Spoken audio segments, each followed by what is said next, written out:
Hello everybody. For the second day of discussion about photography and contemporary images, we decided to invite with us Onorato and Krebs. Welcome, guys. And in this third edition of the fair, we decided to try to enlarge the boundaries also of our research in discussion and also in the purpose of this fair that is deputy on a kind of classic reading of, not only a kind of classic reading of photography, but we are trying to include in the purpose also new evolutions in the way in which we can understand photography. And in this case, with our case, your case history, we would like to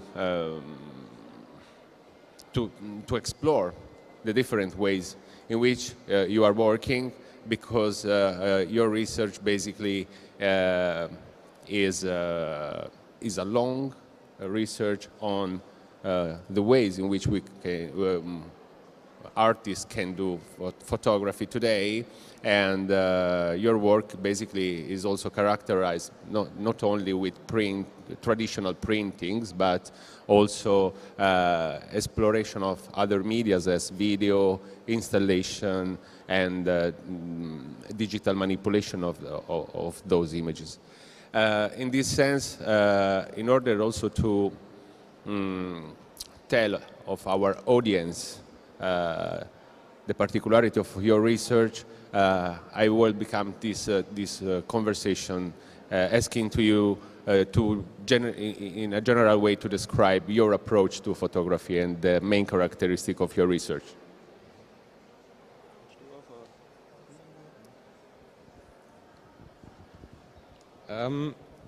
Yes, our work is somehow always centering around photography, but we use photography in many different ways. Like we're always trying to question what is an image, but also what is a camera, what does a camera do, how do we see differently because of images.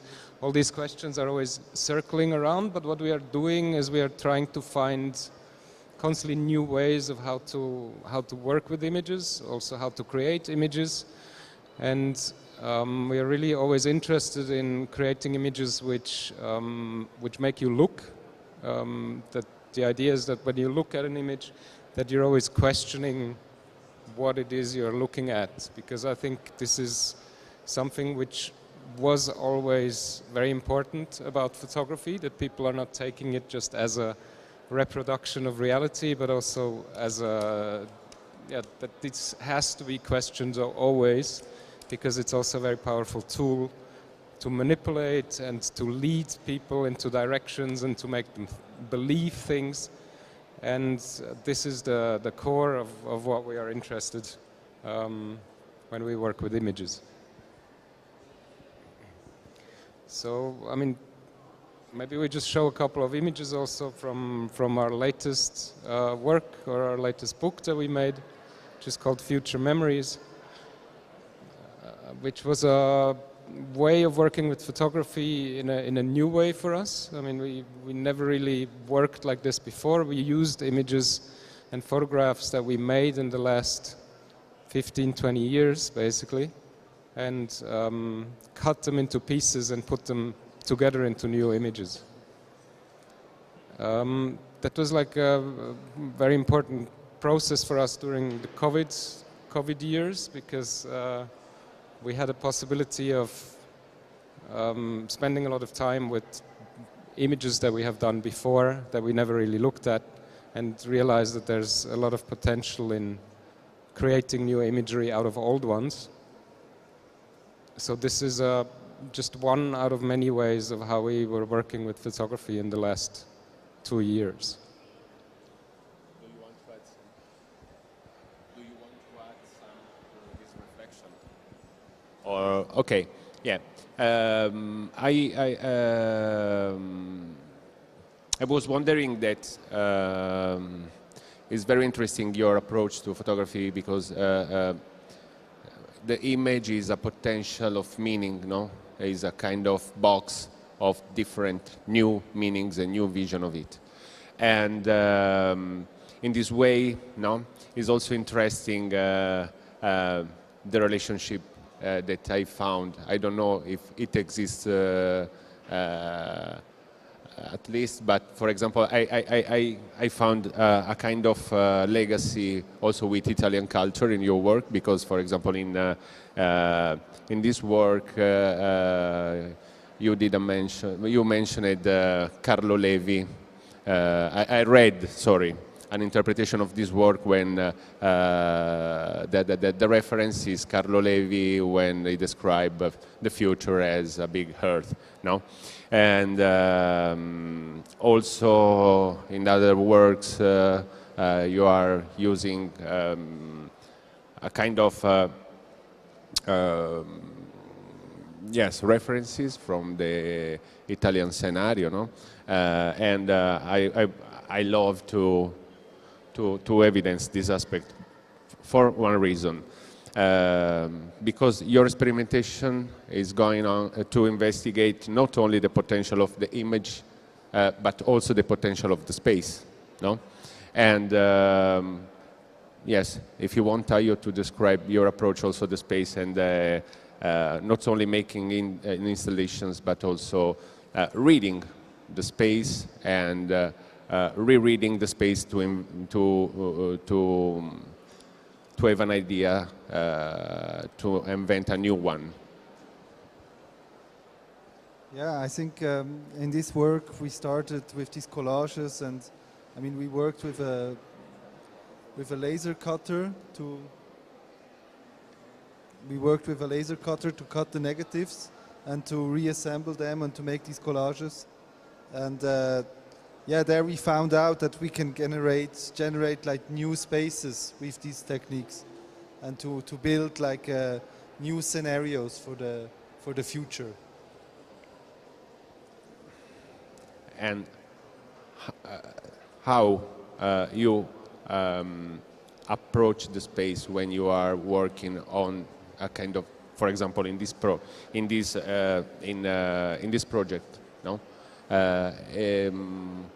How you design the book, or you design the sequence? For us, this work was, yeah, it was quite nice because during Corona we just realized that we have so many images, and we started to just work with them, and we made many different tryouts, and we just have to see what works and what not works. You just have to try it out physically and see what images make sense, and yeah, it was very nice because it's also kind of a upcycling of the archive. You recycle or you upcycle it instead of just being there and like sitting and doing nothing. It's you reuse the work, and you also revisit these places. No, photography is also always like a personal memory behind it. No, and then yeah, it was nice. It was a nice process to do this. As curator, the first time that I met your work was a long time ago, 10 years ago, more or less, in an exhibition curated by Simone Menegoi and Lorenzo Giusti. The title was Camera Blind Spot, and the specificity of this exhibition was that the exploration, no, on different ways in which photography can be conceived, or the relationship between photography and sculptural aspect of the artworks. And rereading the history starting from Medardo Rosso, the thesis was related to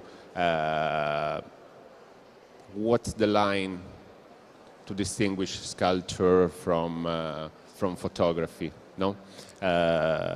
In this way, and I would like to ask you, where is the difference from you when you work in a physical way, no? If it exists. Yeah, yeah. I think for us it's not really. Yeah, sure. There is a line between photography and sculpture, but our way to create images is very sculptural in a way because we work very physically.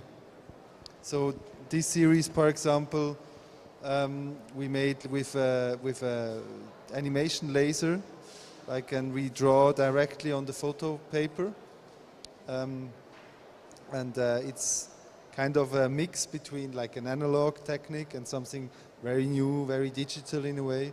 And yeah, it's like we often create something to make images. We use like modern techniques and we combine them with, for example, with this light-sensitive paper, and then we see what comes out. So it's always very much about the process. So we just go into the dark and we work for days, and something comes out of this darkness then.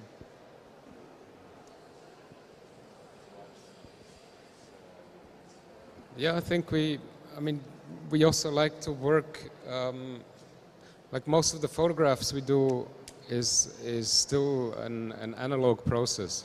So for us this was not because we didn't want to work digital, but because we realized that there is this big benefit of using analog media, because you have to deal with the physicality of the world, which often gets lost when you work with the digital, in completely digital media, because also you have no boundaries. And when working with analog media, you of course have a lot more boundaries in what you are doing.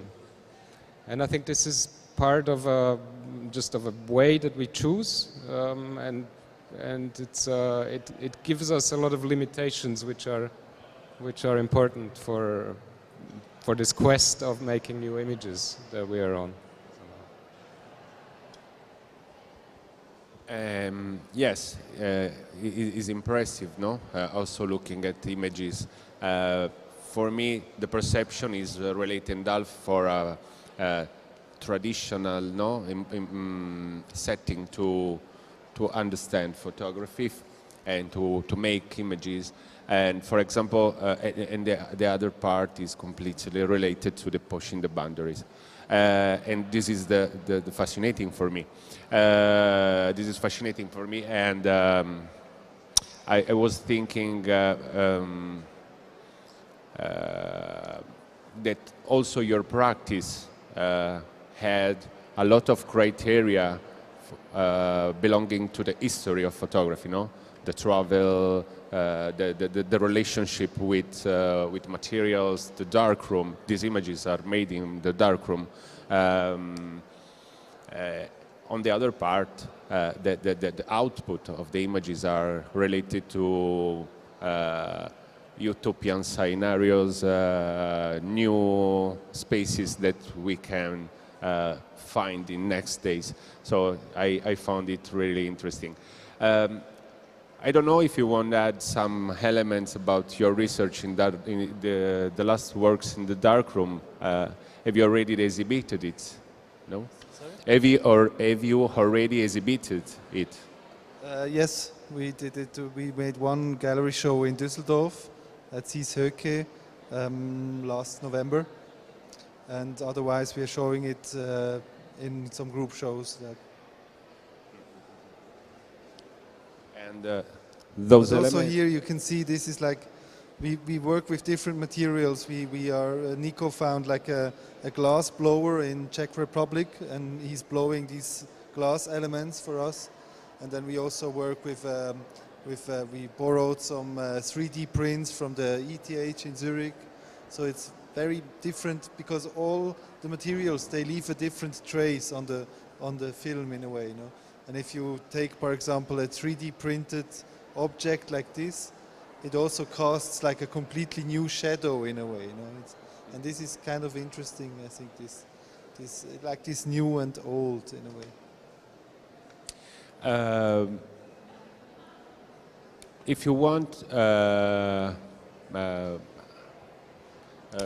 we can close with the telling of your last experience of residency in Saudi Arabia. In recent works, you explore physically different parts of the world, no? US, Middle East, and other contexts. In this case, it's the first time that you work in this context, and where is the topic of your project and what's going on in your research? I mean, this the last 3 months we were on a residency in a university in Saudi Arabia, and it was a marine. We were embedded in a marine science research center, which means we had the chance to explore a completely new part. We spent a lot of time under the water, diving and also photographing under the water, which was a very special journey, because we were able to go into a part of the world which we have never seen before, which we have never experienced before. So what was really interesting on this residency is that we were working together with scientists. We were together with a group of research scientists that work on very different themes, mostly around the coral reefs of the Red Sea, but also fish species and water temperature, climate change issues, all of these kind of things.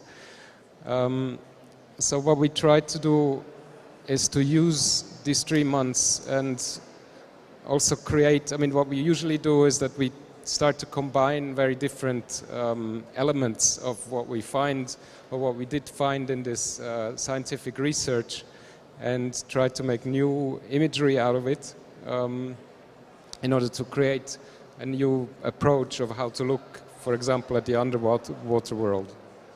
In this case, we worked with a collar which was used by research scientists in order to measure sea currents. And I mean, they used them in a very different way, and we were really interested in this aspect of creating something which almost looks like a fire which is happening under the water. Because we realized that if you add this element, this very unexpected element to this underwater scenario, of course it also will make people look at it in a different way, because the first thing is that you question it and you start to ask yourself, what am I actually looking at, and what it could mean.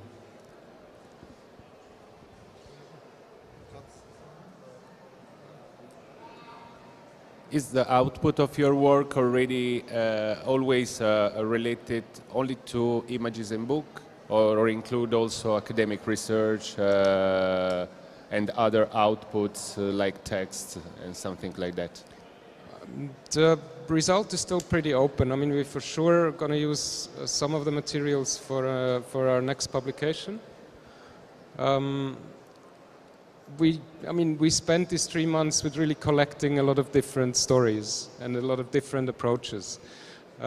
Usually when we find something which catches our attention, then we try to explore it and to also build a visual inventory around it. And another thing which you're seeing here is a device which is being used by research scientists in order to measure biodiversity within reefs.